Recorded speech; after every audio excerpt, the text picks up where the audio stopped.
La déclaration de la nuit, elle est citée du porte-parole du Kremlin, Dmitri Peskov. La rencontre, et je le cite, entre Vladimir Poutine et Kim Jong-un aura lieu dans les prochains jours, y compris en tête-à-tête, ainsi qu'un dîner officiel en l'honneur de Kim Jong-un. Aucune conférence de presse n'est prévue pour le moment. Propos de M. Peskov, relayés par l'agence de presse officielle russe TASS. Nous allons évidemment revenir dans les minutes qui viennent sur ce partenariat potentiel entre les deux pays. Ce qui est sûr, c'est qu'il est bien parti de Corée du Nord, Kim Jong-un. Oui, exactement. Il est parti dimanche après-midi.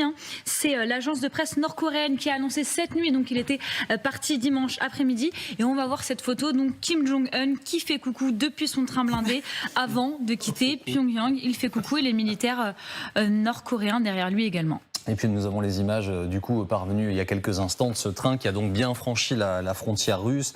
Cela est confirmé. Bon, c'est évidemment tout sauf anecdotique, ce qui explique que nous en parlions ce matin, François. La semaine dernière, nous avions alerté sur la possibilité de ce voyage. Désormais, c'est concret et c'est même en mouvement sous nos yeux. Oui, et la grande question, c'est de quoi sera composée cette sorte d'échange entre Vladimir Poutine et Kim Jong-un. Quand vous regardez ce qu'est la Russie aujourd'hui et la Corée du Nord, je veux dire, c'est quand même l'alliance d'un ex-Goliath d'un côté et d'un tout petit David de l'autre. Le rapport est extrêmement déséquilibré. Quand on regarde ce qu'est la Corée du Nord, le 138e PIB mondial, c'est un petit pays qui est entre Madagascar et la Moldavie, si vous voulez. Mais il a des armes, beaucoup, énormément, trop, disent les Nations Unies. Il a l'arme nucléaire désormais, c'est-à-dire qu'il la teste et il a suffisamment d'ogives nucléaires, en tout cas pour faire peur à ses voisins. Et c'est avec ce partenaire-là que Vladimir Poutine va essayer de dealer pour obtenir des armes pour aller combattre en Ukraine. C'est rien d'autre. Parce qu'il n'y a pas d'autre rapport entre la Russie et la Corée du Nord depuis l'armistice de la guerre de Corée. À l'époque, la Russie avait puissamment aidé la Corée du Nord à vaincre le Sud. Aujourd'hui, c'est l'inverse qui se passe. C'est-à-dire que sans la Corée du Nord, Poutine se retrouve en difficulté sur le front ukrainien. Ce qu'il faut bien rappeler, si vous n'êtes pas familier de la géographie de cette région, ce sont deux voisins. Ce sont des voisins. Ouais. Exactement, entre la Corée du Nord et Vladivostok, eh bien, il n'y a qu'une distance de 150 km, c'est à peu près en Paris-Amiens, et Pyongyang-Vladivostok, c'est 681 km. Et oui, pour qu'on se rende compte. Oui, vous avez bien raison. Je ne suis pas sûr que ça s'effectue aussi facilement, il n'y a pas d'autoroute, typiquement. Si vous voulez faire l'expérience, je la faisais en préparant cette émission, si vous tapez Pyongyang-Vladivostok, on ne trouve pas d'itinéraire. Il n'y a pas d'itinéraire. Ouais. Il n'y a pas d'itinéraire, ça n'existe pas. Internet ne référence pas ça. Non, c'est ça. Oui, je doute d'ailleurs que le train entre la Russie et la Corée du Nord soit aussi rapide que le Paris-Amiens. 60 km/h le train de Kim Jong-un. Il est blindé, donc ce sont des dizaines, peut-être même des centaines de tonnes à traîner. Écoutez, je crois qu'il faut s'habituer à des relations internationales étonnantes. Mais enfin, on est surpris, on ne devrait pas l'être, parce que dans l'histoire du XXe siècle, il y a ce type d'alliance un peu contre nature. Je relisais il n'y a pas très longtemps un ouvrage sur le début de la Deuxième Guerre mondiale. Vous savez qu'avant de signer le pacte Ribbentrop-Molotov, la Russie, l'Union soviétique à l'époque et l'Allemagne nazie ont signé des accords économiques de coopération. Et pendant toute la période du début de la guerre, alors c'est un peu oublié dans les livres d'histoire, mais il y a des échanges commerciaux de charbon, de sidérurgie. L'Allemagne nazie regardait déjà le pétrole de Bakou, si vous voulez, et Staline a livré pendant très longtemps, c'est étonnant, puisqu'ils se sont fait la guerre ensuite, a livré pendant très longtemps des matières premières qui étaient essentielles. Donc aujourd'hui, il y a une espèce d'alliance de circonstances. C'est un peu l'économie du troc. Ouais. J'ai besoin de blé pour nourrir ma population qui meurt de faim. Je crois que c'est François qui rappelait que la moitié de la population Corée du Nord soit en situation de malnutrition. 40%, oui, 40% à peu de choses près, en situation de malnutrition, mais parfois de malnutrition sévère. Ouais. Donc il y a du blé, les grands champs de blé de la Russie aujourd'hui, et puis de l'autre côté un besoin d'armes, un besoin de soutien logistique dans la guerre. Qui livrerait d'ailleurs, qui serait aujourd'hui susceptible de livrer des armes à la Corée, à la Russie. Alors précisément, ce qui interpelle, c'est que la Russie ait besoin de la Corée du Nord. Oui, exactement. Et selon Matthew Miller, le porte-parole du département d'État américain, c'est même humiliant pour Vladimir Poutine d'avoir à quémander auprès de la Corée du Nord. Écoutez.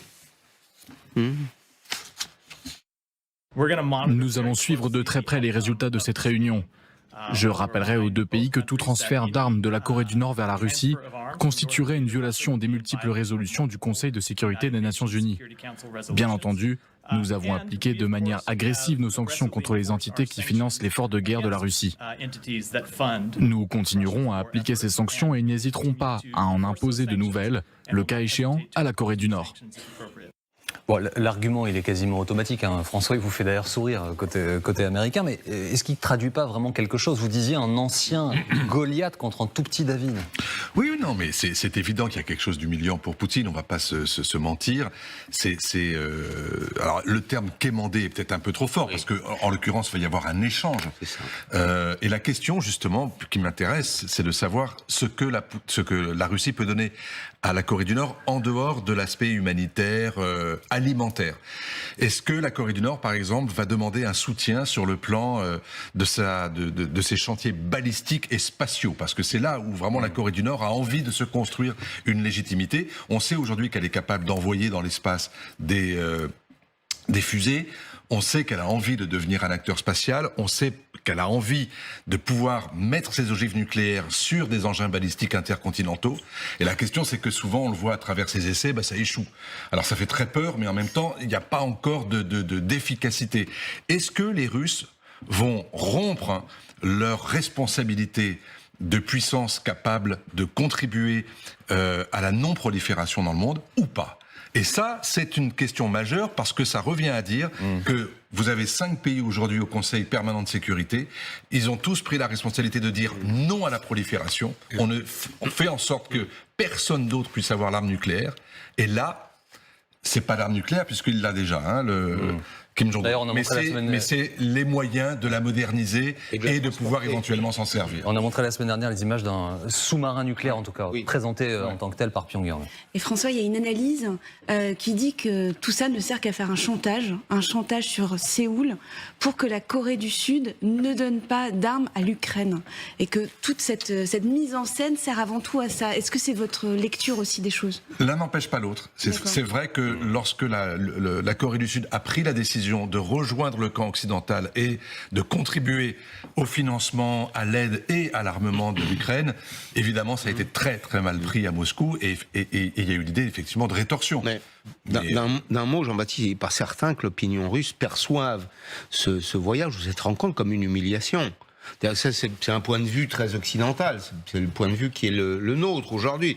On a vu par exemple ce week-end au G20, qu'il y a quand même une partie de l'opinion mondiale, ou peut-être au moins la moitié de la population du monde en termes de quantité. Je ne dis pas que c'est les citoyens du monde les plus influents, mais au moins la moitié des citoyens du monde qui considèrent les démocraties occidentales comme extrêmement affaiblies, voire perverties.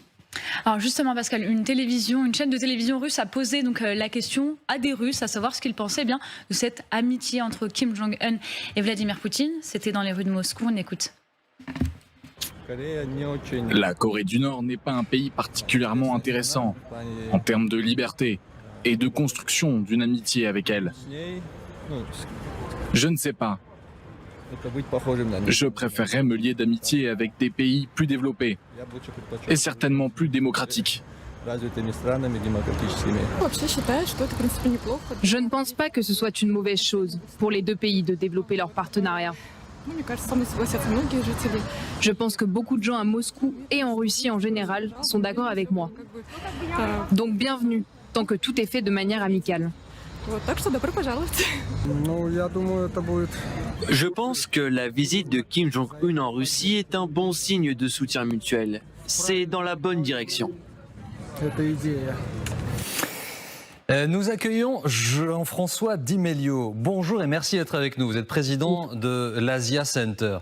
Monsieur Di Meglio, vous entendez les Russes plutôt favorables à ce rapprochement avec la Corée du Nord si tout se passe bien. Et puis il y a évidemment un géant tapis dans l'ombre, ou pas d'ailleurs, hein. C'est la Chine. Est-ce que cet axe-là, cette alliance Chine, Corée, Russie, elle doit inquiéter ce que la Russie appelle l'Occident? Effectivement, ce à quoi on assiste, puisque le côté factuel de cette rencontre a été bien souligné, c'est-à-dire que quand on met tout ça en perspective, le budget militaire nord-coréen, le budget militaire russe, c'est effectivement un géant d'un côté et un nain d'une certaine façon de l'autre. C'est l'aspect communication qui est important. Et dans cet aspect communication, les opinions publiques qui sont visées sont d'abord les opinions publiques domestiques, mais aussi les opinions publiques occidentales et aussi l'opinion publique chinoise. L'opinion publique chinoise, effectivement, regarde avec beaucoup d'intérêt la guerre en Ukraine et elle est plutôt du côté russe. La question, c'est est-ce que cette entrevue masque aussi un rôle de la Corée du Nord comme zone de transit entre des transferts potentiels de matériel militaire venant de Chine et allant vers la Russie? C'est une question qu'on se pose ou pour laquelle on a quelques réponses quand même. Oui, il y a probablement une aide plus ou moins occulte de la Chine à la Russie, pas forcément en termes de matériel offensif, mais en termes de composants certainement. Et effectivement, la Corée du Nord peut jouer le rôle de honest broker, comme on dit, c'est-à-dire de faire transiter du matériel qui viendrait de Chine. Alors, les ingénieurs que j'ai consultés me disent en substance que le matériel chinois n'est pas du tout à la hauteur, que évidemment, alors ça substitue du matériel européen dans l'économie de guerre, mais pas seulement, l'économie civile. Est-ce que c'est aussi votre point de vue que finalement ce sont de mauvais composants qui sont envoyés? Alors, on a très peu d'informations sur ce qui serait envoyé. Si on parle de la qualité intrinsèque de ce qui est fabriqué en Chine, on vient de voir qu'effectivement, pour citer un fabricant civil, mais dont les liens avec le militaire sont connus, qui est Huawei, qui fait des téléphones, Huawei vient d'annoncer le lancement de deux smartphones avec des composants de 7 nanomètres. Donc on se rapproche, on est encore loin de la qualité occidentale, mais on se rapproche effectivement de la qualité occidentale.